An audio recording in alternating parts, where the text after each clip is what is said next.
worth living. And maybe the depressed person never gets, below 6 or something, but 6 is way better than 10. And then they come back and you look and you think, oh, look, every time you were at 6 instead of 10, you were with this particular person or this set of people, or maybe you're working in your garden. Who knows, right? Or maybe if you're artistic, you were doing something artistic despite the fact that you're paralyzed by your depression. But notice your mood improved some. And then look, 10 out of 10 depressed. You're alone in your room in bed. It's like 11 in the morning. It's like, okay, so how about this? Next week, don't be alone in your bed at 11 o'clock in the morning and spend like 20% more time or 10% or 2% with your friends or doing something that seems to improve not your mood, but your state of being.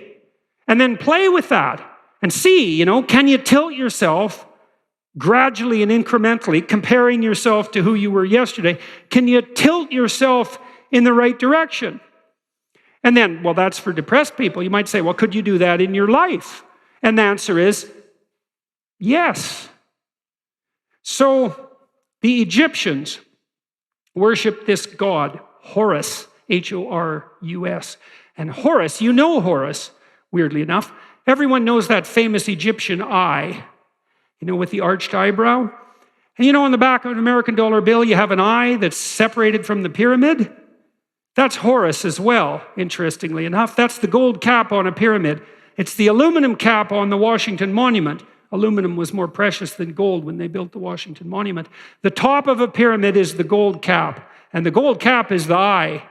And what's the eye? The eye is the thing that pays attention. And so Horus was the eye, and he was the eye that could see evil and rectify it, by the way. And he was also a falcon. And the reason he was a falcon is because a falcon is a bird of prey that flies above everything and that can see. And birds of prey, they can see better than us. We're very visual animals. We have the second best visual systems of any animal. Birds of prey see better than we do. They can see clearer and farther. A falcon, if a falcon was on top of the Empire State Building, he could see a dime on the pavement below. They're unbelievably sharp-eyed. And ancient people knew this. They hunted with birds of prey and they watched them. They knew they had spectacular vision. And so they used the falcon as an image of redeeming vision. And they associated redeeming vision with the sun setting and rising, because the sun shines when you can see. And so that's a solar god. And that's the hero that fights the dragon at night and that comes up victorious in the morning. A very old idea. That's all associated with vision. And vision pays attention. Assume that the person you are listening to might know something you don't.